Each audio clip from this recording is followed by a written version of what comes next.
نحمده ونصلي على رسوله الكريم اما بعد فاعوذ بالله من الشيطان الرجيم بسم الله الرحمن الرحيم رب اشرح لي صدري ويسر لي امري واحلل عقدة من لساني يفقهوا قولي رب زدني علما اللهم فقهنا في الدين اللهم إني أسألك إيمانا لا يرتد ونعيما لا ينفد ومرافقة محمد صلی اللہ علیہ وسلم فی اعلیٰ جنت الخلد آمین یا رب العالمین۔ باب اذا ذکّى رجلا کفاہ، جب کوئی تزکیہ کرے یعنی صفائی بیان کرے، کسی کی پاکی بیان کرے کوئی آدمی کسی دوسرے آدمی کی، تو وہی اس کے لیے کافی ہوتا ہے ایک آدمی۔ وقال ابو جمیلۃ، ابو جمیلہ کہتے ہیں وجدت منبوذا، مجھے ملا، میں نے پایا ایک گرا پڑا بچہ، نبذہ کہتے ہیں پھینکنا، منبوذ کہتے ہیں ایسا بچہ جس کو ابینڈن کر دیا گیا ہو۔ فلما رآنی عمر، تو جب دیکھا مجھے عمر نے رضی اللہ عنہ، قال، تو انہوں نے کہا، عسا، قریب ہے کہ الغویر ابعوسن، کہ اسے بچانے کی کوشش، الغویر اسے بچانے کی کوشش، ابعوسن تمہارے لیے مصیبت پیدا کر دے، کأنہ گویا کہ وہ یتہمنی مجھے متہم کر رہے تھے۔ قال عریفی، تو میرے سردار نے کہا، انہ رجل صالح، کہ یہ ایک صالح انسان ہے، ابو جمیلہ ایک نیک انسان ہے۔ قال کذاک، تو عمر رضی اللہ عنہ نے فرمایا کہ اگر ایسا ہے تو پھر اذهب، جاؤ، وعلینا نفقتہ، اور ہم پر ہوگا، ہمارے ذمے ہوگا اس کا نان نفقہ، اس کا خرچہ۔ اب ابو جمیلہ جو تھے، ان کو ایک گرا پڑا بچہ ملا تو انہوں نے اس بچے کو اٹھا لیا کہ میں اس کو پال لیتا ہوں۔ والدین بچے کو پھینک گئے تھے، ان کو بچے پہ ترس آ گیا، انہوں نے اسے پالنے کی ذمہ داری قبول کر لی۔ جب عمر رضی اللہ تعالیٰ عنہ نے دیکھا تو انہوں نے کہا کہ ابو جمیلہ، آپ نے یہ بچہ اٹھا لیا ہے تو اس سے تو آپ پر بدکاری کا بھی الزام لگ سکتا ہے، بدکاری کا شبہ بھی پڑ سکتا ہے کہ آپ نے اس کو مشہور یہ کر دیا ہے کہ یہ گرا پڑا بچہ ہے، یہ لے پالک مشہور ہو جائے گا، لیکن ہے یہ دراصل آپ کا اپنا۔ تو ایسے میں ان کے ایک جو سردار تھا ان کے قبیلے کا، تو اس نے گواہی دی کہ یہ ایسا نہیں ہے، ابو جمیلہ ایسا انسان نہیں ہے۔ تو پھر عمر رضی اللہ تعالیٰ عنہ نے ان کے سردار اکیلے کی ہی گواہی کو قبول فرمایا اور کہا کہ اگر ایسا ہے تو پھر ٹھیک ہے، تم بچے کی پرورش کرو۔ اور جیسا کہ حضرت عمر رضی اللہ تعالیٰ عنہ نے جاری کیا تھا قاعدہ کہ نیو بورن بچے جو ہیں وہ بیت المال سے خرچہ پایا کرتے تھے، اور یہ ویلفیئر اسٹیٹ کا ایک تصور تھا جو سب سے پہلے عمر رضی اللہ تعالیٰ عنہ نے ہی دیا تھا۔ آج بھی بہت سی مغربی اقوام اسی کو فالو کرتی ہیں، بچے پیدا ہوتے ہیں اور ان کا وظیفہ لگ جاتا ہے حکومت کی طرف سے۔ اور آج کل تو ان اقوام کا ایک اور بہت بڑا مسئلہ یہ بھی ہے کہ ان کے ہاں خواتین اور کپلز اور جو ہیں وہ بچہ پیدا کرنا مانگتے ہی نہیں ہیں، وہ بچہ پیدا کرنا چاہتے ہی نہیں ہیں، وہ رسپانسبلٹی اور وہ چیزیں جو ہیں وہ لے ہی نہیں پاتے، تو وہ اپنی ہی زندگی میں سیلف سینٹرڈ ہو کے گزارنا چاہتے ہیں۔ تو اسٹیٹ کی انکریجمنٹ کا بھی ایک طریقہ ہے کہ پہلے بچے پہ جتنا وظیفہ ملتا ہے دوسرے پہ اس سے زیادہ ملتا ہے، 3 ہو گئے تو پھر اس سے بھی زیادہ ملے گا، تو یہ ایک انکریجمنٹ کا بھی بہرحال طریقہ ہے۔ اور اس ساری چیز کے جو بانی ہیں وہ عمر رضی اللہ تعالیٰ عنہ ہیں۔ بہرحال حدیث یہاں جو آئی ہے وہ اس لیے آئی ہے کہ ایک شخص نے ابو جمیلہ کی جب پاکی بیان کی تو عمر رضی اللہ تعالیٰ عنہ نے اسی کو مان لیا۔ قال حدثني محمد بن سلام قال حدثنا عبد الوهاب قال حدثنا خالد الحذاء عن عبد الرحمن بن ابی بکرة عن ابیہ قال، ابو بکرہ رضی اللہ عنہ سے روایت ہے، وہ کہتے ہیں، اثنا رجل علی رجل عند النبی صلی اللہ علیہ وسلم، تعریف کی ایک شخص نے ایک دوسرے شخص کی نبی صلی اللہ علیہ وسلم کے پاس۔ فقال، تو آپ صلی اللہ علیہ وسلم نے فرمایا، ویلک، ہلاکت ہو تیری، بربادی ہو تیری، قطعت عنق صاحبک، تو نے گردن کاٹ دی اپنے ساتھی کی، قطعت عنق صاحبک، تو نے کاٹ دی گردن اپنے ساتھی کی، مرارن، اور یہ بات آپ صلی اللہ علیہ وسلم نے کئی مرتبہ دہرائی۔ رسول اللہ صلی اللہ علیہ وسلم کا بات کو بار بار دہرانے کا مقصد یہ ہوتا تھا کہ اس کی سٹریس اس کے اوپر لے کیا جائے اور اس کی اہمیت کا، تاکہ لوگوں کو اندازہ ہو جائے۔ اسی طرح پیچھے الا بقول الزور والی حدیث میں ہم نے پڑھا تھا کہ آپ صلی اللہ علیہ وسلم نے تکرار کی اور قولاً اور فعلاً اس کی شدت بیان کی کہ آپ صلی اللہ علیہ وسلم ٹیک لگائے بیٹھے تھے تو آپ آگے ہو گئے، اور پھر آپ صلی اللہ علیہ وسلم بار بار وہ بات فرماتے تھے۔ ثم قال، پھر فرمایا، من کان منکم مادحا اخاہ، تم میں سے کوئی بھی تعریف کرنا چاہے اپنے بھائی کی، لا محالتا، اگر کرنی ہی ہے، فلیقل، تو اس کو چاہیے کہ وہ کہے، احسب فلانا واللہ حسیبہ، میں اس کے متعلق یہ گمان رکھتا ہوں اور اللہ ہی درست گمان والا ہے، یعنی درست علم والا ہے۔ ولا ازکی علی اللہ احدا، اور میں اللہ کے مقابلے میں کسی کو پاک نہیں ٹھہراتا۔ احسبہ کذا و کذا، میں تو ایسا ایسا گمان کرتا ہوں اس کے بارے میں۔ ان کان یعلم ذلک منہ، بشرطے کہ وہ اس کی اس خوبی سے واقف بھی ہو، یعنی یہ بھی وہ تب کہے کہ میں اس کو یہ دیکھتا ہوں، اتنا ایسا ایسا اس کے اندر اچھائی ہے، جب اس کی اچھائی سے وہ اچھی طرح واقف ہو۔ ہم لوگ عموماً کسی کی اگر تعریف کرنے لگیں گے تو تعریفوں کے پل باندھ دیں گے، جو اس کے اندر نہیں بھی ہے تعریف ہم وہ بھی بیان کرنے لگ جاتے ہیں، اور جو انسان ہمیں، جس کے ساتھ ہمارا کوئی اختلاف ہو یا ہمیں وہ پسند نہ ہو، تو پھر ہم اس کی وہ بھی غلطیاں اور خرابیاں بیان کرتے ہیں کہ جو اس کے اندر ہوتی بھی نہیں ہیں۔ بہرحال یہاں پر حدیث سے معلوم ہوا کہ کسی کی صفائی دینے کے لیے، اس کی پاک دامنی کی گواہی دینے کے لیے ایک مرد بھی کافی ہے۔ رسول اللہ صلی اللہ علیہ وسلم نے ایک مرد کی صفائی کا اعتبار کیا ہے، لیکن ضروری ہے کہ وہ اس کی صفائی میں، یعنی کسی کی اچھائی، پاکیزگی بیان کرنے میں حد سے زیادہ نہ بڑھے اور حق گوئی سے کام لے۔ اور اگر کوئی شخص اپنی تعریف سن کر فخر میں آ جاتا ہے تو ایسے شخص کی اس کے منہ پر تعریف کرنے سے بچنا چاہیے، اس لیے کہ یہ اس کے لیے بہت بڑی ہلاکت ہے کہ لوگوں کی ہوئی تعریفوں کو وہ اپنے لیے حجت سمجھ لے، اور پھر انسان جب اپنے آپ کو اچھا سمجھنے لگ جاتا ہے اور اپنے آپ کو دوسروں سے بہتر اور اپنی ہی سوچ کو دوسروں سے بہتر سمجھنے لگ جاتا ہے تو پھر وہ بہت غلطیاں کرنے لگ جاتا ہے۔ پھر وہ نہ کسی کا مشورہ نہ اس کا لے سکتا ہے، نہ کسی سے مشورہ کرنے کو تیار ہوتا ہے۔ اس کو کہتے ہیں نا سولو فلائٹ۔ وہ پھر کسی بھی چاہے کتنی بڑی اتھارٹی کی پوزیشن میں بھی ہو جائے، حالانکہ جتنا انسان اتھارٹی کی پوزیشن میں ہوتا ہے اتنا ہی زیادہ اس کو مشورے کی ضرورت ہوتی ہے، تو وہ پھر مشورے کی بجائے وہ یہ سمجھتا ہے کہ کسی اور کا مشورہ تو کوئی حیثیت رکھتا ہی نہیں ہے، بس مجھے جو پتہ ہے وہی بہتر ہے۔ تو یہ ایسی کسی کے اندر جو پیدا ہوتی ہیں چیزیں، اس کے بہت سے فیکٹرز ہوتے ہیں، اس کی اپنی سائیکی بھی اس کا فیکٹر بنتی ہے، لیکن یہاں پر جس بات کی طرف اشارہ کیا گیا ہے وہ یہ ہے کہ لوگوں کے منہ پر ان کی بیجا تعریف جو ہے وہ بھی انسان کو اس طرف لے جاتی ہے کہ وہ متکبر ہو جائے، وہ اپنے آپ پہ فخر کرنے لگے، وہ خود پسند ہو جائے، وہ خوشامد پسند ہو جائے، اور پھر جہاں پر کسی دوسرے کا مشورہ کرنا درکار بھی ہو تو وہ اس کو ریجیکٹ کرے اور اس کو نہ لے۔ اور اس کا جو طریقہ ہے وہ رسول اللہ صلی اللہ علیہ وسلم نے اس طرح سے بیان فرمایا ہے کہ اصل علم تو اللہ تعالیٰ کو ہے، اس کے علم کے مقابلے میں کسی کو پاک نہیں ٹھہرایا جا سکتا، البتہ اس شخص کے متعلق میں اچھا گمان رکھتا ہوں۔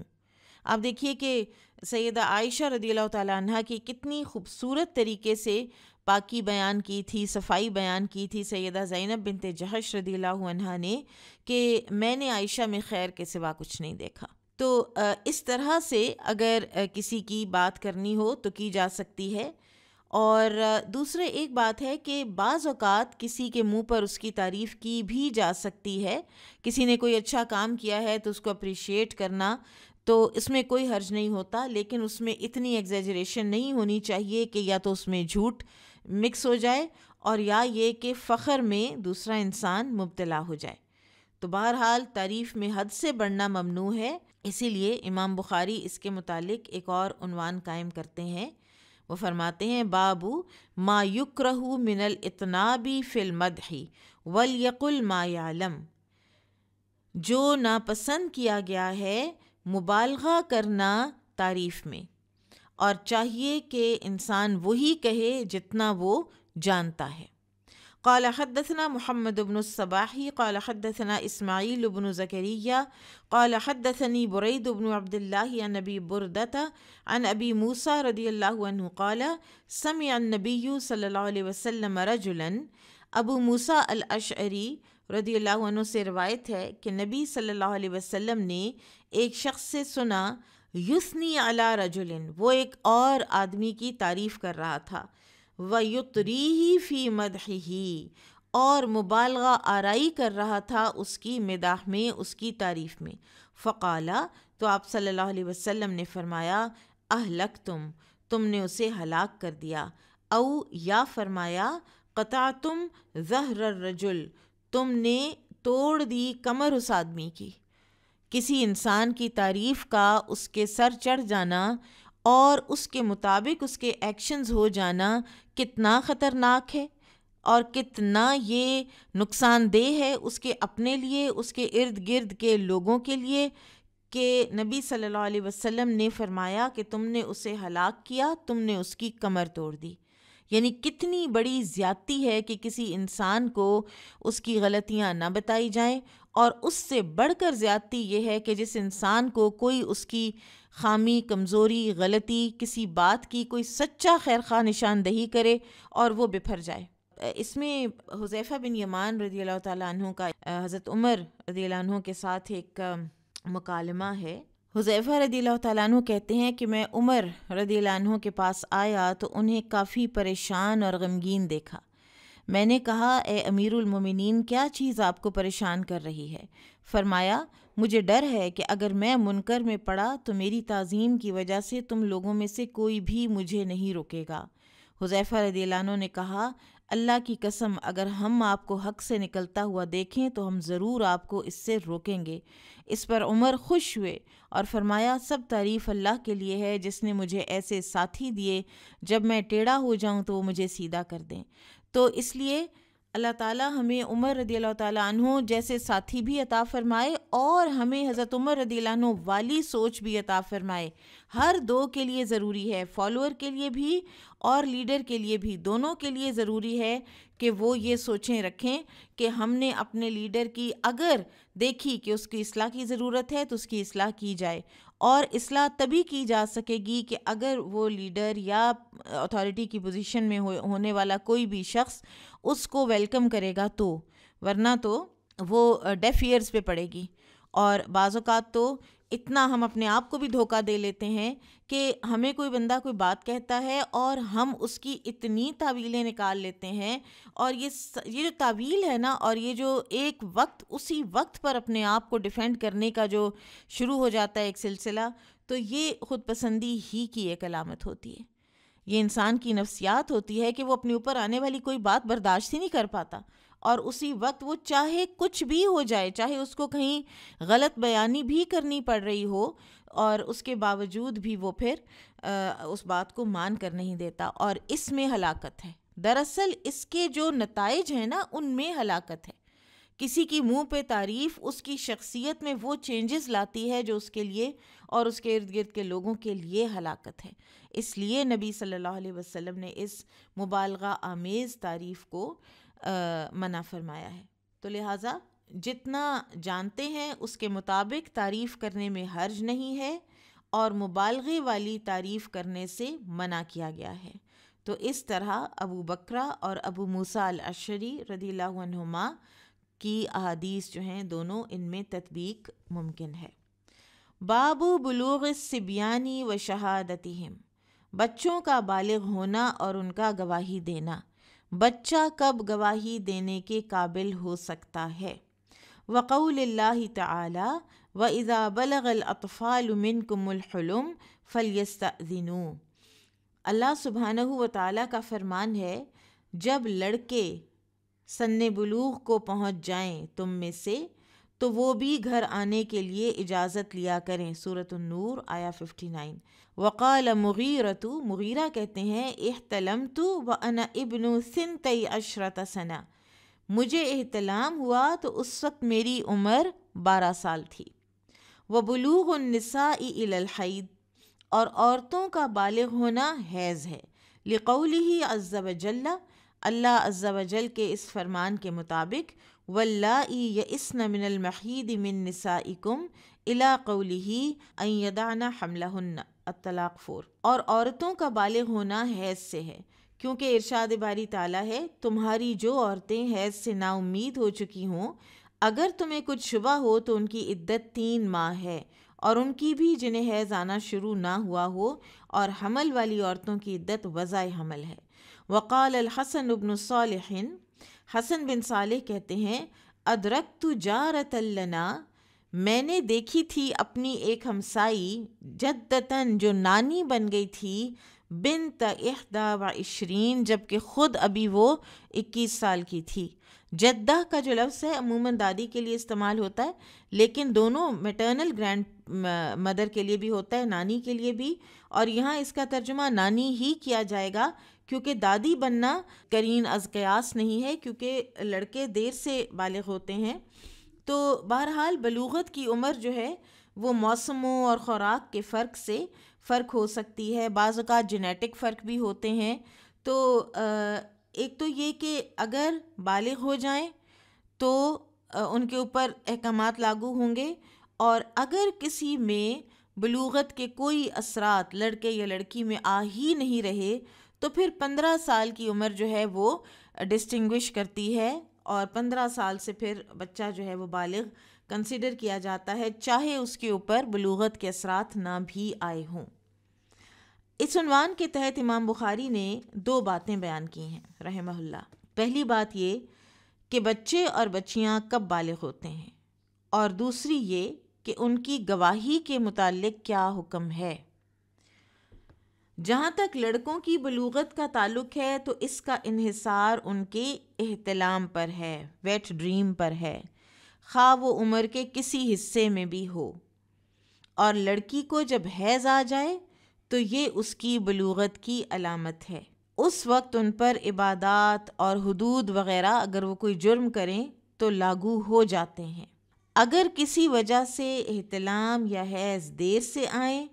تو زیر ناف بالوں کا آ جانا بھی اس کی علامت ہے، اور اگر یہ بھی نہ ہو تو پھر 15 سال کی عمر ہے. مغیرہ کہتے ہیں کہ ان کو 12 سال کی عمر میں احتلام ہو گیا تھا. اسی طرح 21 سال کی عمر میں ایک عورت نانی بن گئی. اس کی یہ صورت ہو سکتی ہے کہ اس لڑکی کو 9 سال کی عمر میں حیض آ جائے، اور عرب جو معاشرہ تھا اس میں تو یہ کوئی بالکل ایسی بات تھی ہی نہیں. وہاں کی گرم آب و ہوا، وہاں کی غذائیں وہ ایسے تھیں کہ لڑکیاں بہت جلدی بالغ ہو جایا کرتی تھیں. اور سیدہ عائشہ رضی اللہ تعالیٰ عنہ کی جو عمر ہے اس کے بارے میں بھی جو ایک بے جا اعتراضات کیے جاتے ہیں تو ان کا کوئی اصل نہیں ہے اور نہ ہی ان کی کوئی بنیاد ہے. تو یہ ایسا ہوا ہوگا کہ 9 سال کی عمر میں اس لڑکی کو حیض آیا اور اس کی شادی کر دی گئی. 10 سال کی عمر میں اس کے ہاں لڑکی پیدا ہوئی، اور وہ لڑکی بھی 9 سال کی عمر میں بالغ ہوئی، اس کی بھی شادی ہوئی، وہ بھی 10 سال کی عمر میں صاحب اولاد ہوئی. تو یہ جو پہلی تھی یہ 21 سال کی عمر میں نانی بن گئی. یہ ریئر واقعات ہیں لیکن یہ ہو جاتے ہیں، اور بہرحال ان پر عام حالات کو قیاس نہیں کیا جا سکتا. گواہی کے لیے ضروری ہے کہ عمر بلوغ کو پہنچی ہوئی ہو، اس کے بغیر گواہی قبول نہیں ہوگی. ٹھیک ہے. قال حدثنا عبید اللہ بن سعید قال حدثنا ابو اسامہ قال حدثنی عبید اللہ قال حدثنی نافع قال حدثنی ابن عمر رضی اللہ عنہما ان رسول اللہ صلی اللہ علیہ وسلم عرضہ یوم احد وهو ابن 14 سنہ. ابن عمر رضی اللہ عنہما سے روایت ہے کہ وہ احد کے دن رسول اللہ صلی اللہ علیہ وسلم کے سامنے پیش ہوئے جب کہ ان کی عمر تھی 14 سال. فلم یجزنی، وہ کہتے ہیں کہ مجھے آپ صلی اللہ علیہ وسلم نے اجازت نہ دی جنگ کی، کیونکہ ابھی پھر وہ بالغ کاؤنٹ نہیں ہوئے۔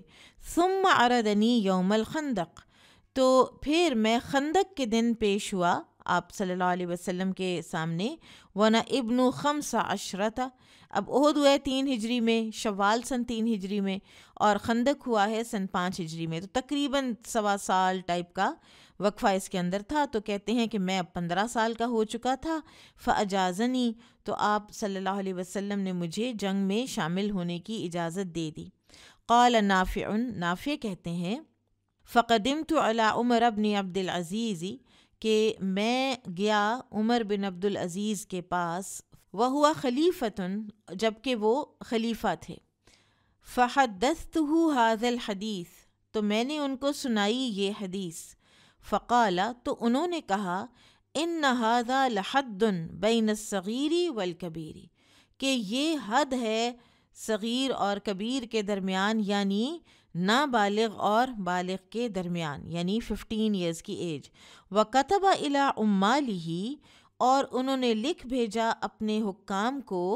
أَن يَفْرِضُوا لِمَنْ بَلَغَ 15، کہ دیوان میں لکھ لیں نام ان لوگوں کے جو 15 سال کی عمر میں ہو گئے ہیں، یعنی ان کے وظیفے مقرر کر دیے جائیں۔ تمام اسلام کے عبادات کے قوانین اور فرائض اور حدود اور احکام شریعت جتنے بھی ہیں وہ اسی عمر میں لازم ہوں گے، اور اسی عمر میں وہ جہاد بھی کر سکتا ہے، اسی عمر میں مال غنیمت کا بھی حقدار ہوگا، اور لہٰذا اسی عمر میں اس کی گواہی بھی قبول کی جائے گی۔ اور اگر اس عمر سے پہلے 15 سال کی عمر سے پہلے احتلام شروع ہو جائے تو بلوغ کے احکامات نافذ احتلام آنے کے ساتھ ہی ہو جائیں گے۔ قال حدثنا علی بن عبد اللہ قال حدثنا سفیان قال حدثنا صفوان بن سلیم عن عطاء بن یسار عن ابی سعید الخدری رضی اللہ عنہ یبلغ به النبی صلی اللہ علیہ وسلم قال غسل یوم الجمعۃ واجب علی کل محتلم۔ ابو سعید خدری رضی اللہ عنہ سے روایت ہے، وہ اس حدیث کو نبی صلی اللہ علیہ وسلم سے بیان کرتے ہیں کہ آپ صلی اللہ علیہ وسلم نے فرمایا ہر احتلام والے یعنی بالغ پر جمعے کے دن غسل واجب ہے۔ تو انسان اپنے اعمال میں مکلف اس وقت ہوتا ہے جب بلوغت کو پہنچ جائے، تو گواہی دینا بھی ایک شرعی امر ہے جس کے لیے بالغ ہونا ضروری ہے۔ باب سؤال الحاکم المدعی هل لک بینہ قبل الیمین، اب ایک اور ٹاپک آ رہا ہے گواہی کے حوالے سے۔ سوال کرنا حاکم کا مدعی سے، کیا تیرے پاس کوئی گواہ ہے؟ قبل الیمینی، قسم سے پہلے۔ اب اس کو ایسے سمجھیں کہ ایک فریق جو ہے اس نے دوسرے کی کوئی چیز چرا لی ہے۔ امبرین نے آمنہ کا پین اٹھا لیا، ٹھیک ہے، امبرین نے آمنہ کا پین اٹھا لیا۔ آمنہ آئیں قاضی کے پاس اور آمنہ نے کہا کہ امبرین نے میرا پین اٹھا لیا ہے۔ اب قاضی آمنہ کو کہیں گے کہ آپ گواہ لے کر آئیں۔ اگر آمنہ گواہ لاتی ہیں، سچے گواہ ہیں، قاضی کو سمجھ آ جاتی ہے گواہ سچے ہیں، تو آمنہ کے حق میں فیصلہ ہوگا۔ لیکن آمنہ اگر کہتی ہیں کہ گواہ تو میرے پاس نہیں ہے، لیکن میں نے دیکھا ہے اور مجھے پتہ ہے کہ انہوں نے میرا پین اٹھایا، تو پھر امبرین کو کہا جائے گا کہ آپ قسم اٹھا لیں کہ آپ نے نہیں اٹھایا۔ پھر امبرین کو موقع دیا جائے گا اپنے آپ کو سچا ثابت کرنے کا قسم اٹھوانے سے۔ اب اس میں ایک اور چیز جو آگے آ رہی ہے، لیکن اس بات کو مکمل کرنے کے لیے ہم اس کو یہیں پہ ذکر کر لیتے ہیں تاکہ پورا سیناریو ایک مکمل طور پہ سامنے آ جائے۔ اگر قاضی نے آمنہ کو یہ کہا کہ آپ گواہ لائیں اور آمنہ کے پاس گواہ نہیں ہے اور امبرین نے قسم کھا لی ہے، لیکن کچھ عرصے کے بعد، کچھ دنوں کے بعد آمنہ کو ایک سچا گواہ مل جاتا ہے، تو اب کیا وہ معاملہ جو ہے ختم ہو جائے گا کہ ایک دفعہ قاضی نے بات کر دی تو بس کر دی، اب وہ چینج نہیں ہو سکتا؟ تو ایسا نہیں ہے۔ اگر ایک جو مدعی ہے وہ پہلے گواہ نہیں لا سکا، لیکن کچھ دنوں کے بعد اس کو ایک گواہ مل جاتا ہے اور وہ لا کے دکھا دیتا ہے کہ یہ گواہ ہے اور مدعا علیہ نے جھوٹی قسم کھائی تھی، تو پھر اس کو دیا جائے گا، دوبارہ وہ ہیئرنگ ہو سکتی ہے، وہ کیس دوبارہ اوپن ہو سکتا ہے۔ قال حدثنا محمد قال اخبرنا ابو معاویۃ عن الاعمش عن شقیق عن عبد اللہ رضی اللہ عنہ قال قال رسول اللہ صلی اللہ علیہ وسلم، عبداللہ بن مسعود رضی اللہ عنہ سے روایت ہے، وہ کہتے ہیں کہ رسول اللہ صلی اللہ علیہ وسلم نے فرمایا، من حلف علی یمین، جس نے قسم اٹھا لی، وَهُوَ فِيهَا فَاجِرٌ، جبکہ وہ اس میں جھوٹا تھا، اور قسم کیوں اٹھائی؟ لِيَقْتَطِعَ بِهَا مَالَ امْرِئٍ مُسْلِمٍ، تاکہ وہ ہڑپ کر جائے، کھا جائے کسی مسلمان کا مال اس جھوٹی قسم کے ذریعے، لقی اللہ، تو وہ ملے گا اللہ سے، وَهُوَ عَلَيْهِ غضبان، جبکہ اللہ اس پر غضبناک ہوگا۔ سب سے بڑا خسارہ کہ انسان ملے اللہ تعالیٰ کو اور اللہ تعالیٰ غضبناک ہیں، اور اب کوئی صورت نہیں اللہ تعالیٰ کو خوش کرنے کی۔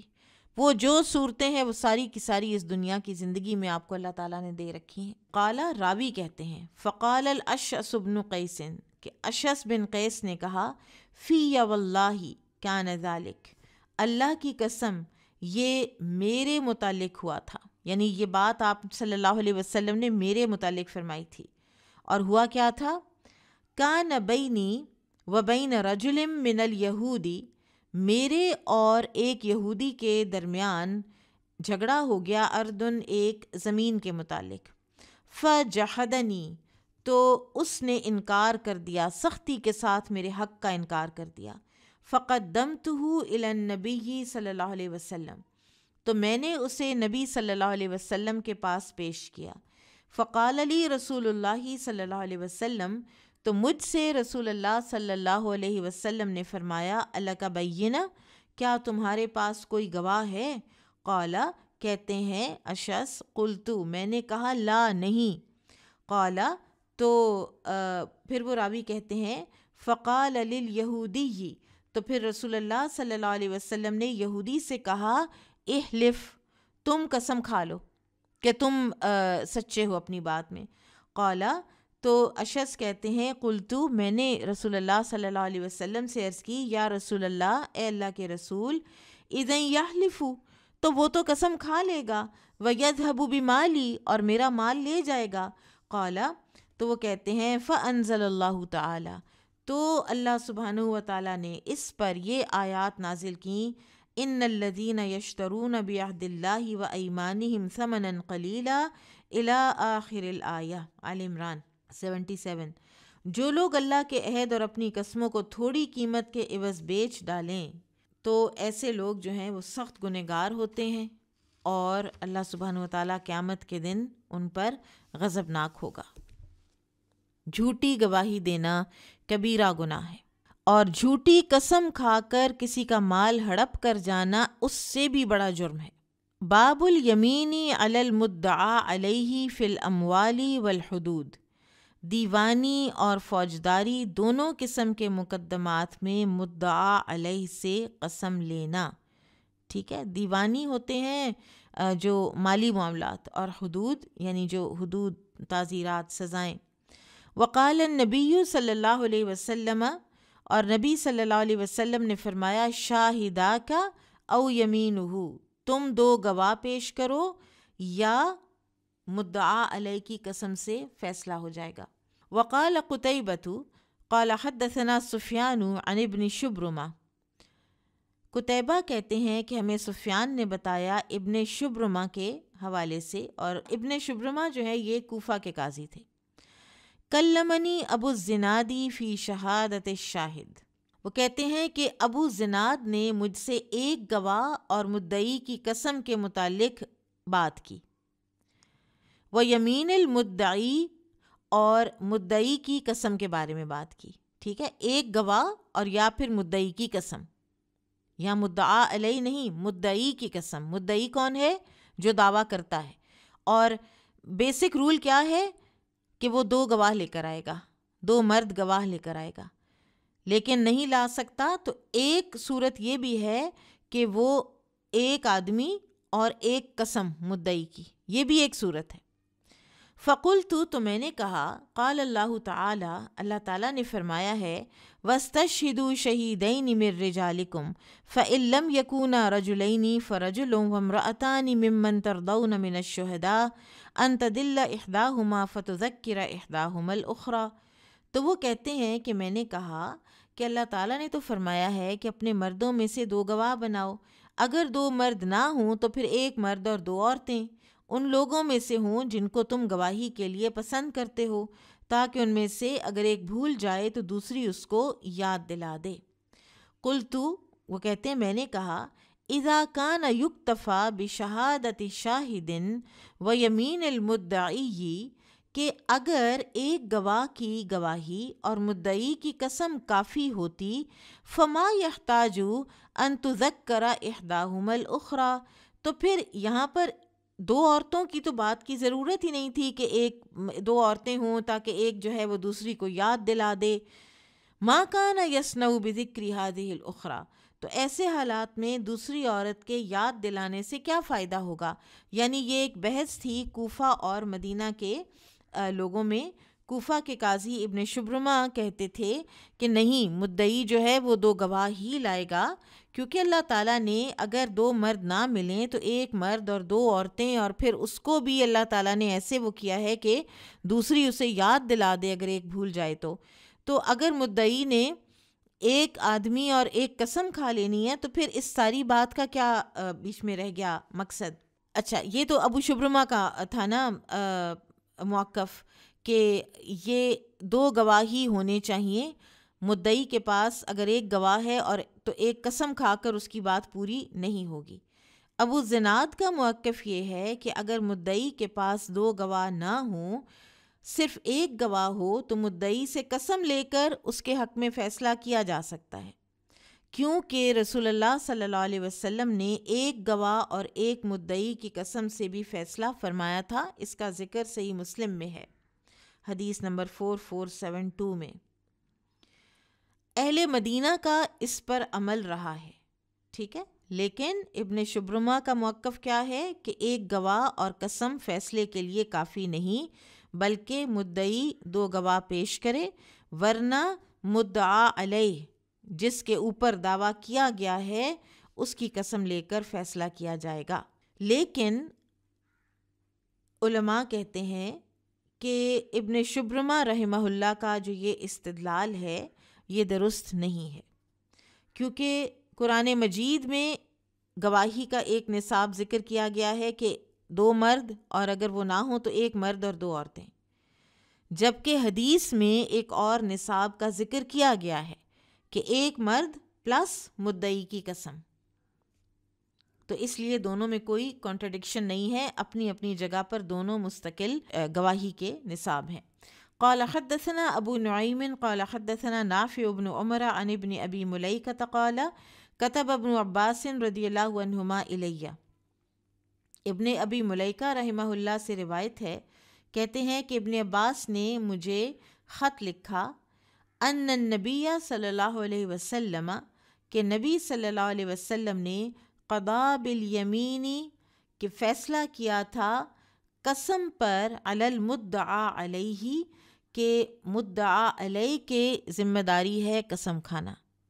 ٹھیک ہے۔ یہ مجھے خط ابن عباس نے لکھا تھا کہ قسم مدعا علیہ کھائے گا۔ اب حدیث میں ہے کہ گواہ پیش کرنے کی ذمہ داری مدعی پر ہے، اگر وہ گواہ پیش نہ کر سکے تو انکار کرنے والے سے قسم لے کر فیصلہ ہوگا۔ اس حدیث سے یہ پتہ چلا کہ مدعا علیہ پر ہر حال میں قسم اٹھانا ہی لازم ہے، بشرطے کہ مدعی کے پاس گواہ نہ ہو، ٹھیک ہے۔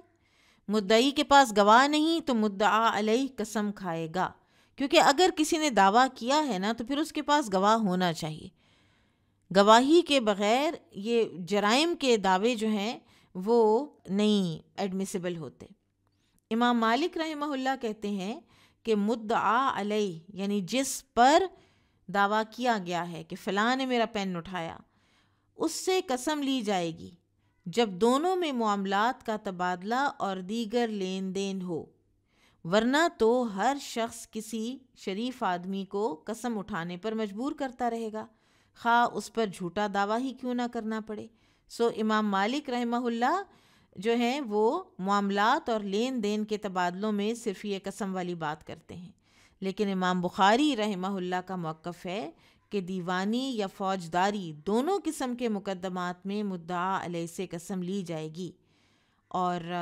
ان احادیث میں اس کے متعلق کوئی فرق نہیں کیا گیا کہ کس مقدمے میں قسم لی جائے مدعا علیہ سے اور کس میں نہ لی جائے، لہٰذا اس کو جنرل پر ہی رکھا جائے گا، عموم پر ہی رکھا جائے گا۔ بابن قال حدثنا عثمان بن ابی شیبة قال حدثنا جریر عن منصور عن ابی وائل قال قال عبد اللہ من حلف على یمین یستحق بها مالا۔ عبداللہ بن مسعود رضی اللہ عنہ سے روایت ہے، وہ فرماتے ہیں کہ جو شخص کسی کا مال ہتھیانے کے لیے جھوٹی قسم کھا لے گا، لقی اللہ وہو علیہ غضبان، تو وہ ملاقات کرے گا اللہ سے اس حال میں کہ اللہ اس پر غضبناک ہوں گے۔ ثم انزل اللہ عز وجل تصدیق ذلک، پھر اللہ عز وجل نے اس کی یہ تصدیق نازل کی، اس نبی صلی اللہ علیہ وسلم کے فرمان کی، ان الذین یشترون بعہد اللہ وایمانہم الی عذاب علیم۔ ثم ان الاشعث بن قیس خرج الینا، پھر اشعث بن قیس رضی اللہ عنہ ہمارے پاس تشریف لائے، فقال، اور انہوں نے کہا، ما یحدثکم ابو عبد الرحمن، کہ ابو عبد الرحمن تمہیں کیا حدیث بیان کر رہے تھے؟ فحدثناہ بما قال، تو ہم نے انہیں بتا دیا جو انہوں نے کہا تھا۔ فقالا، تو اشعث رضی اللہ عنہ نے کہا، صدقہ، انہوں نے سچ بولا، لفی انزلت، میرے بارے میں یہ نازل کی گئی تھی، کان بینی و بین رجل خصومۃ فی شیء، میرے اور ایک اور آدمی کے درمیان کسی چیز میں جھگڑا تھا، فاختصمنا الی رسول اللہ صلی اللہ علیہ وسلم، تو ہم اپنا جھگڑا لے کر گئے رسول اللہ صلی اللہ علیہ وسلم کے پاس، فقالا، تو آپ صلی اللہ علیہ وسلم نے فرمایا، شاہداک او یمینہ، یا تو تم دو گواہ لاؤ یا یہ قسم کھائے گا۔ فقلت لہ، تو میں نے عرض کی آپ صلی اللہ علیہ وسلم سے، انہ اذن یحلف ولا یبالی، کہ یا رسول اللہ صلی اللہ علیہ وسلم وہ تو قسم کھا جائے گا اور اس کو اس کی کوئی پرواہ نہیں ہوگی کہ وہ جھوٹی قسم کھا رہا ہے۔ فقال النبی صلی اللہ علیہ وسلم، تو اس وقت پھر نبی صلی اللہ علیہ وسلم نے فرمایا، من حلف علی یمین، جس نے حلف اٹھایا، یستحق بہا مالا، کہ وہ کسی کے مال کا مستحق ہو جائے، اس کو مل جائے کوئی مال، وَهُوَ فِيهَا فَاجِرٌ، جبکہ وہ قسم کھانے میں جھوٹا ہو، لقی اللہ وَهُوَ عَلَيْهِ غضبان، تو وہ اللہ تعالیٰ سے اس حالت میں ملے گا کہ اللہ اس پر غضبناک ہوگا۔ فَأَنزَلَ اللَّهُ تَعَالَى تَصْدِيقَ ذَلِكَ ثُمَّ اقْتَرَأَ هَذِهِ الْآيَةِ، تو اللہ تعالیٰ نے اس کی تصدیق میں یہ اوپر والی آیت نازل فرمائی، پھر آپ نے اس آیت کی تلاوت فرمائی۔ بابن اذا ادعا او قذف فلہ ان یلتمس البینۃ وینطلق لطلب البینہ، اگر کوئی دعویٰ کرے یا زنا کی تہمت لگائے، قذف زنا کی تہمت، تو اس کو چاہیے کہ اس کا حق ہے کہ وہ گواہوں کو تلاش کرے، یعنی دیگر مقدمات میں کوئی مقدمہ لے کر آتا ہے تو وہ گواہ ساتھ لائے، لیکن زنا کی تہمت میں اس کو تھوڑا ٹائم دیا جاتا ہے کہ تم گواہ تلاش کر کے لاؤ۔ وَيَنْطَلِقَ لِطَلَبِ الْبَيِّنَةِ، اور چاہیے کہ وہ دوڑ دھوپ کرے، چلے پھرے گواہوں کی تلاش میں، یعنی صرف شک و شبہ کی بنا پر الزام تراشی ہرگز نہیں کر دینی چاہیے۔ قال حدثنا محمد بن بشار قال حدثنا ابن ابی عدی عن ہشام عن اکرمۃ عن ابن عباس رضی اللہ عنہما ان ہلال بن امیۃ قذف امرأتہ، ہلال بن امیہ رضی اللہ عنہ نے اپنی بیوی پر زنا کی تہمت لگائی۔ عند النبی صلی اللہ علیہ وسلم، نبی صلی اللہ علیہ وسلم کے پاس، بشریک ابن صحماء، شریک بن صحماء کے ساتھ۔ فقال النبی صلی اللہ علیہ وسلم، تو نبی صلی اللہ علیہ وسلم نے فرمایا، البینۃ، تم گواہ لاؤ، او حدن فی ظہرک، ورنہ حد پڑے گی تمہاری پیٹھ پر، 80 کوڑے پڑیں گے تمہیں۔ فقال یا رسول اللہ، تو انہوں نے کہا اے اللہ کے رسول صلی اللہ علیہ وسلم، اذا رآ احدنا، اگر کوئی آدمی دیکھے علی امرأتہ رجلا، اپنی بیوی کے پاس ایک آدمی کو، ینطلق یلتمس البینہ، تو کیا وہ گواہ تلاش کرنے چلا جائے؟ اب یہ بالکل ہیومن نیچر کے ایک جا رہی تھی نا بات اس طرح سے،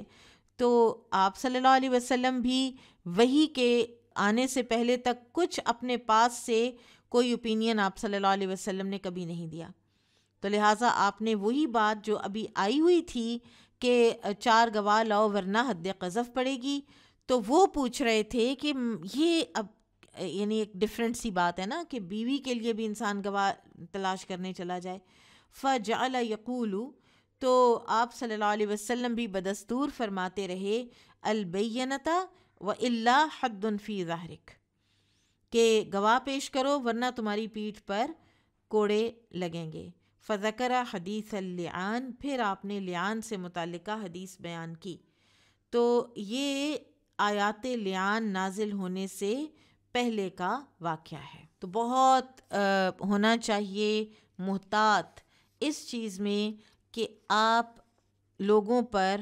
الزام اگر لگاتے ہیں تو آپ کو پتہ ہونا چاہیے کہ اللہ سبحانہ و تعالیٰ کے نزدیک اس کی کیا حیثیت ہے، اور اللہ سبحانہ و تعالیٰ ان الزاموں کو کتنا سیریسلی لیتے ہیں، اور کس قدر بڑی مصیبت کا آپ شکار ہو سکتے ہیں کہ اگر آپ گواہ کے بغیر بات کرتے ہیں تو، اور گواہ بھی کوئی ایک نہیں، یہاں پر 4 لانے ہیں، 4 عینی شاہدین لانے ہیں، پھر کہیں جا کر تو یہ بات اوتھینٹیکیٹ ہوتی ہے۔ باب الیمین بعد العصر، عصر کے بعد قسم اٹھانا۔ قال حدثنا علی بن عبد اللہ قال حدثنا جریر بن عبد الحمید عن الاعمش عن ابی صالح عن ابی ہریرہ رضی اللہ عنہ قال قال رسول اللہ صلی اللہ علیہ وسلم، ابو ہریرہ رضی اللہ عنہ سے روایت ہے کہ رسول اللہ صلی اللہ علیہ وسلم نے فرمایا، ثلاثۃ لا یکلمہم اللہ، 3 ایسے لوگ ہیں کہ جن سے اللہ تعالیٰ کلام نہیں کرے گا، ولا ینظر الیہم، اور نہ ہی اللہ تعالیٰ ان کی طرف دیکھے گا، ولا یزکیہم، اور نہ ان کا تزکیہ کرے گا، ولہم عذاب علیم، اور ان کے لیے دردناک عذاب ہے۔ اور وہ کون 3 طرح کے لوگ ہیں؟ رجل، ایک وہ آدمی، علی فضل ماء بطریق، جس کے پاس راستے میں، سفر میں، کہیں جاتے ہوئے ایکسٹرا پانی ہے، فضل ایکسٹرا کو کہتے ہیں، یمنع منہ ابن السبیل، اور وہ اس کو روک کے رکھتا ہے دیگر مسافروں سے، ساتھی مسافر ہیں اور ان کے پاس پانی ختم ہو گیا ہے، اور اس ایک کے پاس ہے لیکن وہ دے نہیں رہا، اس لیے کہ وہ اتنا بخیل ہے اور اس کا دل اتنا سخت ہے کہ اس کو دوسرے کی پیاس کا احساس ہی نہیں ہے۔ تو اللہ سبحانہ و تعالیٰ ایسے بندے سے قیامت کے دن نہ بات کریں گے، نہ اس کی طرف رحمت کی نظر سے دیکھیں گے، نہ اس کا تزکیہ کریں گے، نہ اس کو گناہوں سے پاک کریں گے، اور اس کے لیے دردناک عذاب ہے۔ اگلا بندہ، وَرَجُلٌ بَایَعَ رَجُلًا، کہ ایک آدمی نے کسی کی بیعت کی، دوسرے کی، لا یبایعہ الا للدنیا، صرف اور صرف دنیا کی کسی مال و متاع کی خاطر، فَإِنْ أَعْطَاهُ مَا يُرِيدُ، اور اگر اس کو مل جائے جو وہ چاہتا ہے، وفا لہو، تو پھر تو وہ اس کے ساتھ وفا کرتا ہے، وَإِلَّا لَمْ يَفِ لَهُ، اور اگر نہ ملے تو وہ اس کے ساتھ وفا نہیں کرتا۔ آپ دیکھیں کتنی بڑی بات ہے، ہمارے ممالک میں روزانہ یہ ہو رہا ہوتا ہے کہ ہم آئے تو ان کے ساتھ تھے، ہم اسمبلی میں پہنچے، ہم فلاں کے ساتھ پہنچے، لیکن چونکہ اس نے ہماری فلاں بات نہ مانی، مجھے اللہ معاف کرے، میرا کسی لیڈر کی طرف اشارہ نہیں ہے، لیکن یہ ہماری پرانی تاریخ ہے at any given point in time کوئی بھی لیڈر اس پوزیشن میں ہو سکتا ہے، اور مسلمان ملک، مسلمان لوگ، قرآن و حدیث پر ایمان رکھنے والے لوگ، جس ملک کا آئین کانسٹیٹیوشن قرآن ہے، سپریم قانون جو ہے، اتھارٹی قرآن ڈکلیئر ہوا ہو، اور وہاں پر ذرا سی بات پر یہ دھوکہ دہی ہے نا، دھوکہ دہی ہے کہ بیعت ایک کے ساتھ بیعت کی تھی لیکن تم نے مجھے فلاں چیز نہیں دی تو بس اب میرا تمہارا ختم۔ آپ دیکھیں اس سے کتنا انریسٹ کریٹ ہوتا ہے، ہم آئے دن اپنے ملک میں کتنا انریسٹ دیکھتے ہیں، اور اس انریسٹ سے صرف یہ نہیں کہ کوئی پولیٹیکل پارٹی کمزور ہو رہی ہوتی ہے، اس ملک کی چولیں ہل رہی ہوتی ہیں، اس ملک کے دشمن خوش ہو رہے ہوتے ہیں، اس ملک کے دشمن اس کو تر نوالا سمجھ رہے ہوتے ہیں، وہ بالکل ان کے نشانے پر آ جاتا ہے۔ تو لہٰذا یہ جو اپنی گرٹ اور اپنی ایک آنر اور اپنی کمٹمنٹس کو آنر کرنا ہے نا، یہ ایک مسلمان کا تو خاصہ ہوتا ہے، اور چاہے کچھ نقصان بھی ہو رہا ہو، کوئی تو ہونے چاہیے ایسے لوگ، اور ہوتے ہیں ایسے لوگ۔ پچھلے دنوں کسی نے مجھے بتایا بھی صحیح کہ کسی نے کہا کہ نہیں یہ میرے اصولوں کے خلاف ہے، مجھے نہیں پتا کہ میں آگے کیا کروں گا، لیکن ابھی میں جہاں ہوں میں وہیں رہوں گا، کیونکہ یہ میرے اصولوں کے خلاف ہے کہ میں اس وقت صرف اس بات پر کہ میں فلاں سے ناخوش ہوں تو میں اب ایک کو چھوڑ کر تو دوسرے کی طرف صرف اپنے دنیاوی کسی حصول کی وجہ سے چلا جاؤں۔ اسی لیے تو بولیاں لگتی ہیں، اسی لیے تو قیمتیں لگتی ہیں، اسی لیے تو کروڑوں اربوں چلتے ہیں، اور پھر ایک انسان اپنا ذاتی زندگی کا 4 دن کی اس دنیاوی زندگی کا فائدہ ایسا کرتا ہے کہ جس کے اندر برکت بھی نہیں ہوتی، جس کے اندر برکت بھی نہیں ہوتی، جس کے اندر ذلت ہوتی ہے، جس کے اندر اللہ تعالیٰ کی نافرمانی کے جو سارے جو ریپرکشنز ہیں وہ ہوتے ہیں۔ صرف یہ نہیں کہ انسان اپنا نقصان کرتا ہے، انسان اپنے ملک کا اور اسلام اپنے دین کا نقصان کرتا ہے۔ آپ دیکھیں کہ ابھی ریسنٹلی یہ جو فٹ بال ہوا ہے، تو ایک ٹیم جو سیمی فائنلز تک پہنچی اور مسلمان ٹیم تھی، ان کے کچھ اخلاقی جو اقدار تھے نا، جیسے ان کا سجدہ شکر کرنا یا ان کا اپنی ماؤں کو ایک وہ دے دینا، امپورٹنس دے دینا، اس پر ہم کتنے خوش ہو رہے تھے، اس لیے کہ یہ ایک شعار تھا نا، اور جس کو دیکھ کے بہت سے نان مسلمز نے بھی کہا کہ ہمارے ہاں تو یہ شعار ہی ختم ہو گئے ہیں کہ کوئی انسان اپنی ماں کے ساتھ بھی خوشی منا سکتا ہے۔ کتنی چھوٹی چھوٹی چیز بھی، میرا کہنے کا مطلب ہے کہ کتنی چیز بھی دین کے پازیٹیو ایسپیکٹس کو ہائی لائٹ کرتی ہے پوری دنیا کے آگے۔ تو ہمارا کیا خیال ہے؟ ہماری یہ دھوکے بازیاں، خیانت، بے ایمانیاں، یہ سب کچھ جو ہے یہ دنیا کو نظر نہیں آتا؟ سب سے زیادہ خائن، سب سے زیادہ کرپٹ ہم مشہور ہیں، اللہ ہمیں معاف کرے۔ پوری دنیا میں کوئی ہمارے امپورٹ ایکسپورٹ پر یقین نہیں کرتا، کوئی ہمارے بھیجے ہوئے چاولوں پر یقین نہیں کرتا، وہ کہتے ہیں کنکر ڈال دیتے ہیں۔ ایک ایکسپورٹر کا کسی نے بتایا تھا کہ اس نے اپنے دفتر میں، رشیا کا تھا کوئی، اس نے اپنے دفتر میں ایک جار میں پاکستان سے گیا ہوا چاول رکھا ہوا تھا، اور وہ دکھاتا تھا کہ ان سے مت لینا، یہ حشر کرتے ہیں، یہ بھیجتے ہیں۔ بہرحال وَرَجُلٌ سَاوَمَ رَجُلٌ بِسِلْعَةٍ بَعْدَ الْعَصْرِ، اور ایک ایسا آدمی جو بیچتا ہے سودا کسی دوسرے آدمی کو عصر کے بعد، فَحَلَفَ بِاللَّهِ، اور قسم کھاتا ہے اللہ کی، لَقَدْ أُوتِيَ بِهَا كَذَا وَكَذَا، مجھے اس کا اتنا اور اتنا مل رہا تھا، فَأَخَذَهَا، تو وہ جو بائر ہے وہ اس کو خرید لیتا ہے اس پر اعتبار کر کے۔ اب خاص طور پر عصر کی نماز کا ذکر اس لیے ہے، یہ نہیں کہ عصر کی نماز سے پہلے انسان دھوکہ دے سکتا ہے، یہ بات نہیں ہے، بات یہ ہے کہ عصر کی نماز کے بعد دھوکہ دینا مزید زیادہ بڑی بات ہے، زیادہ بری بات ہے، زیادہ بڑا گناہ ہے۔ عصر کی نماز جو ہے اس کے بعد دن کا حصہ بہت کم رہ جاتا ہے، اور اگر آپ اس وقت کے کلچر کو دیکھیں جہاں پر بجلی نہیں تھی، اب تو ہم لوگوں کو تو لائٹیں آن ہوتی ہیں، بازار جو ہیں وہ آدھی رات تک دن کا سامان دے رہے ہوتے ہیں، تو ہمیں بات کو سمجھنا تھوڑا مشکل لگتا ہے، لیکن وہ جو دن کا تھوڑا سا حصہ باقی ہے وہ ایک خریدار کے لیے بڑا ہی قیمتی ہے۔ وہ گھر سے باہر ہے، وہ ایک چیز لے کے، تو وہ اب ڈیسپریٹ ہے کہ میں، ہو سکتا ہے وہ ڈیسپریٹ ہو کہ میں سارے دن سے ایک چیز کی تلاش میں ہوں، اب یہاں سے مل رہی ہے، اب جتنے کی بھی مل رہی ہے میں لے لیتا ہوں۔ تو ایسا انسان جو کسی کی ایسی مجبوری کو ایکسپلائٹ کرتے ہوئے اس کو دھوکہ دیتا ہے اور قسم کھاتا ہے، قسم کھا کے قیمت بنا لیتا ہے کہ میں جو ہوں مجھے اس کا اتنا اتنا مل رہا تھا، حالانکہ نہیں مل رہا ہوتا. کتنی دفعہ جو یہ دکاندار ہیں وہ ہمارے ہی بھائی بند ہیں نا، ہم ہی میں سے ہیں نا،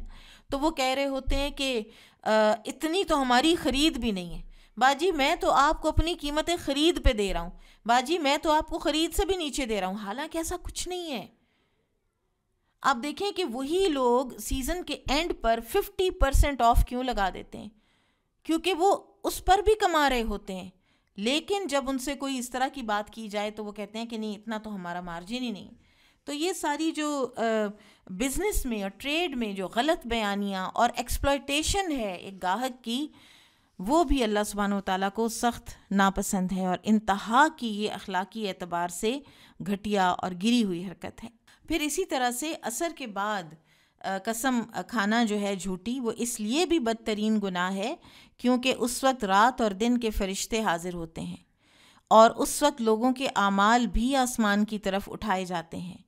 ایسے وقت میں جھوٹ بولنا یا جھوٹی قسم اٹھانا سخت گناہ ہے کہ دن کے اس آخری اور بابرکت حصے میں وہ جھوٹ بولنے سے باز نہ رہ سکا تو اس کی کتنی عادت ہے پھر جھوٹ کی، کتنا میٹیریلسٹک ہے وہ. پھر بابن یحلف المدعا علیہ حیثما وجبت علیہ الیمین، مدعا علیہ ایسی جگہ قسم اٹھائے جہاں اس پر قسم واجب ہوئی تھی. ولا یصرف من موضع الی غیرہ، اسے دوسری جگہ منتقل نہ کیا جائے. قضا مروان بالیمین علی زید بن ثابت علی المنبر، مروان رحمہ اللہ یہ بنو امیہ کے حکمران تھے، انہوں نے زید بن ثابت رضی اللہ عنہ کے متعلق کہا کہ آپ منبر پر قسم کھائیں آ کے. ان کا کوئی جھگڑا تھا تو مروان نے کہا منبر پہ کھڑے ہو کے قسم کھاؤ. فقالا، تو زید رضی اللہ عنہ نے کہا احلف لہو مکانی، میں اپنے اس دعوے کے لیے اپنی جگہ پر ہی قسم کھاؤں گا، میں کہیں نہیں جاؤں گا. فجعل زید یحلف، تو زید رضی اللہ تعالیٰ عنہ نے قسم اٹھانا وہیں پر جہاں وہ کھڑے تھے شروع کر دی. وابا ان یحلف علی المنبر، اور انہوں نے انکار کر دیا اس بات سے کہ وہ منبر پر کھڑے ہو کر حلف اٹھائیں. فجعل مروان یعجب منہ، تو مروان ان پر تعجب کرنے لگا. وقال النبی صلی اللہ علیہ وسلم، اور نبی صلی اللہ علیہ وسلم نے فرمایا شاہدہ کا او یمینہ، آپ نے فرمایا تھا دو گواہ لاؤ ورنہ قسم پر فیصلہ ہوگا. ولم یخص مکانا دون مکان، تو آپ نے کسی خاص جگہ کی تو تخصیص نہیں فرمائی تھی.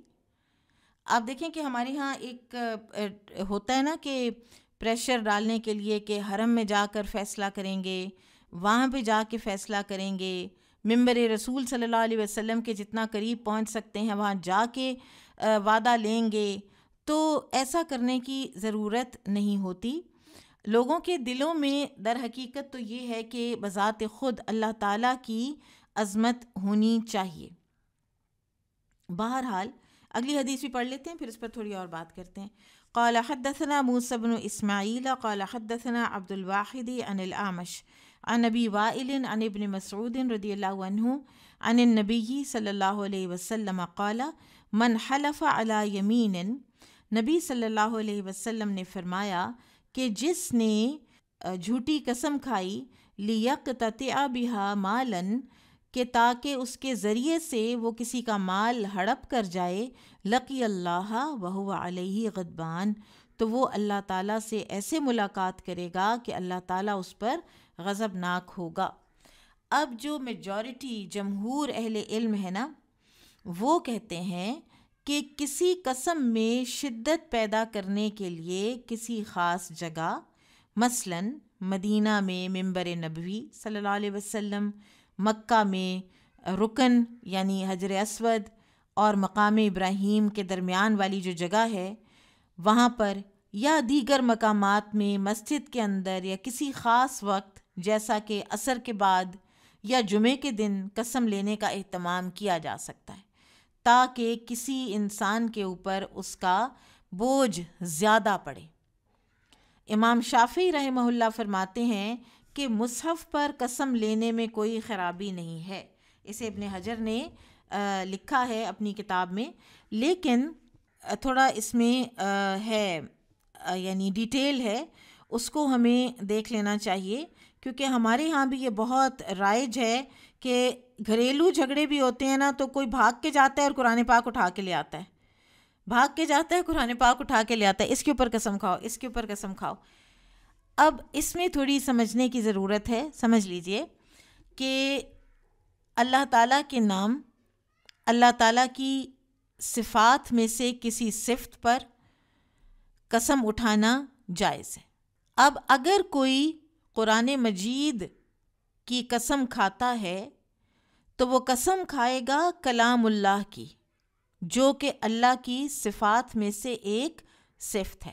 اگر کوئی مصحف کی قسم کھاتا ہے، مجھے قسم ہے قرآن مجید کی، اور اس سے مراد ہے اللہ کا کلام،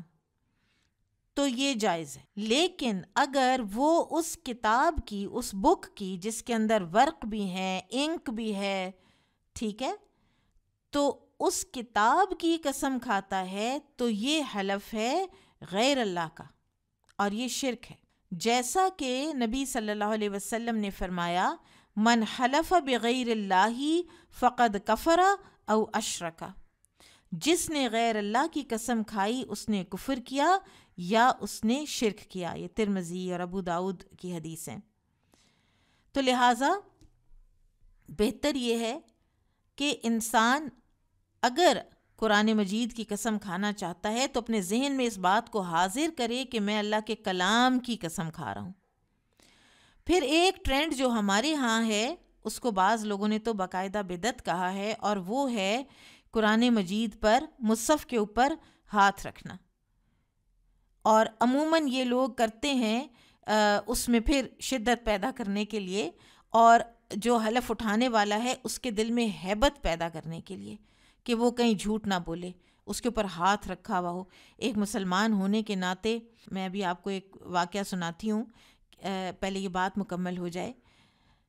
کہ کس طرح انسان قرآن مجید پر ہاتھ رکھنے سے ڈر جاتا ہے.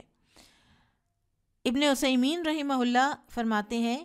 جب ان سے پوچھا گیا کہ مصحف کے اوپر حلف اٹھانا، تو انہوں نے کہا کہ اللہ تعالیٰ کی صفات کے علاوہ، اللہ کے نام اور صفات کے علاوہ کسی کی بھی قسم کھانا جائز نہیں ہے. اور اگر انسان اللہ سبحانہ و تعالیٰ کی صفات میں سے اللہ کے کلام قرآن مجید کی قسم کھاتا ہے تو پھر مصحف پر اس کو لے آنا، اس کو درمیان میں رکھنا، اس کے اوپر ہاتھ رکھنا، تو اس کی کوئی ضرورت نہیں ہے. نبی صلی اللہ علیہ وسلم کے عہد میں تو مصحف تھا ہی نہیں، صحابہ کے عہد میں بھی اتنے کامن مصحف نہیں تھے، تو وہ مصحف پر اس طرح سے حلف نہیں اٹھایا کرتے تھے. یہ ان کا فتویٰ ہے. پھر اسی طرح سے تورات اور انجیل پر تو ایک مسلمان جو ہے وہ قسم اٹھائے گا ہی نہیں، کیونکہ وہ تو اب وہ شریعتیں، وہ کلام اللہ ہیں ہی نہیں کہ جو موسیٰ اور عیسیٰ علیہ السلام پر اترے تھے. تو بہرحال انسان کو چاہیے کہ محتاط رہے قسموں میں. اور ایک ہمارے علاقے میں ایک دفعہ کچھ عرصہ پرانی بات ہے، کچھ سال پرانی، کہ ایک قتل ہو گیا تھا، اور جو مقتول تھا، مقتول جو ہے نا، وہ جب بالکل عین نزا کے عالم میں تھا تو کچھ لوگ اس تک پہنچ گئے، اور وہ زخمی حالت میں پڑا ہوا تھا، قاتل مار کے چلا گیا ہوا تھا. تو اس نے مرتے مرتے ایک آدمی کا نام لیا کہ مجھے فلاں نے مارا ہے. تو اس کو پکڑ لیا، ظاہر ہے اس کو پولیس پکڑ کے لے گئی، اور ہر طرح سے اس بندے سے اقرار کروانے کی کوشش کی گئی، جو طریقے ہوتے ہیں، اور وہ کہتا تھا کہ میں نے نہیں مارا، میں نے نہیں مارا. تو اینڈ میں ان علاقوں میں یہ ہوتا ہے کہ پھر ایک یہ تھا کہ پھر ایسا کرتے ہیں کہ اس سے قسم لیتے ہیں، اس سے قرآن کے اوپر. اور وہ طریقہ یہ ہوتا ہے کہ مسجد میں لے جاتے ہیں اور کہتے ہیں کہ مسجد میں قرآن کے اوپر ہاتھ رکھو اور قسم اٹھاؤ، تو پھر ہم جو ہے وہ تمہاری بات مان جائیں گے. پھر اس نے اس سے نکل جانا تھا ساری بات سے. اگر وہ قسم کھا جاتا، اس سے پہلے وہ جھوٹ بولتا چلا جا رہا تھا، اور اس بات کو کوئی تقریباً پورا سال لگا اس چیز کو. اور قرآن پاک اس کے سامنے آیا، وہ قاتل تھا، قرآن پاک اس کے سامنے آیا اور وہ کھڑا ہوا اور پھر جب لگا قسم کھانے تو کہتا ہے نہیں اٹھائی جاتی، قسم نہیں اٹھائی جاتی۔ پھر اسی طرح سے اور پھر وہ ہوا اس کا، وہ پکڑا گیا، پھر سارا ہوا، پھر وہاں پر جو کچھ لوگ تھے اس علاقے کے، تو کیونکہ اس نے غیرت میں قتل کیا تھا، یہ آدمی اس کی بھانجی کے گھر گھسا ہوا تھا اور کچھ اس طرح کی کوئی چیز تھی، تو اس کے پھر علاقے کے کچھ لوگوں نے اس کے خون بہا دے کر تو اس کی پھر جان بخشی ہوئی تھی۔ اور اسی طرح ایک بالکل وہ جیسے جاہل ان پڑھ سے لوگ تھے، ایک میڈ تھی جس نے ایک خاتون خانہ کے پرس میں سے کافی سارے پیسے نکال لیے، تو انہوں نے کہا کہ اب میں تمہیں کیا کہہ سکتی ہوں نا، تم صرف اتنا کر دو کہ تم قسم اٹھا دو قرآن کے اوپر کہ تم نے نہیں کیا۔ تو کہتی ہے کہ نہیں، میں آپ میری تنخواہ میں سے کاٹ لیجیے گا، قسم میرے سے نہیں اٹھائی جاتی۔ تو یہ ایک ہیبت قرآن کی جو ہے نا، یہ دلوں میں بہرحال ہے، لیکن اس میں احتیاط بہت ضروری ہے۔ بات بات پہ قرآن نکال کے لے آنا، بات بات پہ کہنا کہ یہ اللہ کی کتاب ہمارے درمیان ہے، اور اس میں پھر ہو سکتا ہے کہ آپ کا جو نیت ہے وہ اسی مصحف کے اور اس کے پیپر اور اس کی انک اور اس کی ہر چیز بھی بیچ میں شامل ہو جائے، تو کہیں انسان گنہگار نہ ہو جائے۔ اور ویسے ہی جب تک بہت ہی کوئی بڑے بڑے معاملات نہ ہوں تو قسمیں کھانی بھی نہیں چاہیے۔ بابن اذا تسارع قوم فی الیمین، جب لوگ قسم اٹھانے میں جلدی کریں، یعنی فریقین میں سے ہر ایک قسم اٹھانے کے لیے تیار ہو جائے تو کیا کیا جائے؟ قال حدثني اسحاق بن نصر قال حدثنا عبد الرزاق قال اخبرنا معمر عن همام عن ابي هريره رضي الله عنه ان النبي صلى الله عليه وسلم عرض على قوم اليمين۔ ابو ہریرہ رضی اللہ عنہ سے روایت ہے کہ نبی صلی اللہ علیہ وسلم نے کچھ لوگوں کو قسم اٹھانے کے لیے کہا، فَأَسْرَعُوا، تو وہ فوراً تیار ہو گئے، فَأَمَرَ أَن يُسْهَمَ بَيْنَهُمْ فِي الْيَمِينِ أَيُّهُمْ يَحْلِفُ، تو آپ صلی اللہ علیہ وسلم نے حکم دیا کہ قسم لینے کے لیے ان میں قرآن اندازی کی جائے، جس کے نام قرآن نکلے وہ قسم اٹھائے۔ سنن ابو داؤد میں ہے کہ دو آدمیوں نے کسی چیز کے متعلق دعویٰ کیا اور کسی کے پاس بھی گواہ نہیں تھا، تو رسول اللہ صلی اللہ علیہ وسلم نے قرآن اندازی کے ذریعے سے ایک سے قسم لے کر وہ چیز اس کے حوالے کر دی، دونوں ایک جتنے حقدار معلوم ہو رہے تھے۔ تو آپ دیکھیے کہ اس سے امام بخاری قرآن اندازی کا جواز پیش کر رہے ہیں، اور دوسرے یہ ہے کہ قرآن اندازی میں بھی جو اینڈ رزلٹ ہے نا کہ قرآن کس کے نام نکلے گا، یہ تو اللہ کی مرضی ہے نا۔ آپ دیکھیے پیچھے ہم نے پڑھا کہ غزوہ بنی المصطلق میں سیدہ عائشہ کے نام قرآن نکلا، تو وہ کوئی اتفاق تو نہیں تھا۔ تو یہ اتفاقات نہیں ہوتے، جب لوگوں کے حق برابر ہوں اور پھر اس میں قرآن نکالا جائے تو وہ اللہ تعالیٰ ہی کی طرف سے ہوتا ہے کہ کس کا قرآن نکل آئے۔ انشاءاللہ آج ہم اتنا ہی اس کو رکھیں گے۔ بارک اللہ فیکم، سبحانک اللہم و بحمدک، اشہد ان لا الہ الا انت، استغفرک و اتوب الیک۔ السلام علیکم و رحمۃ اللہ وبرکاتہ۔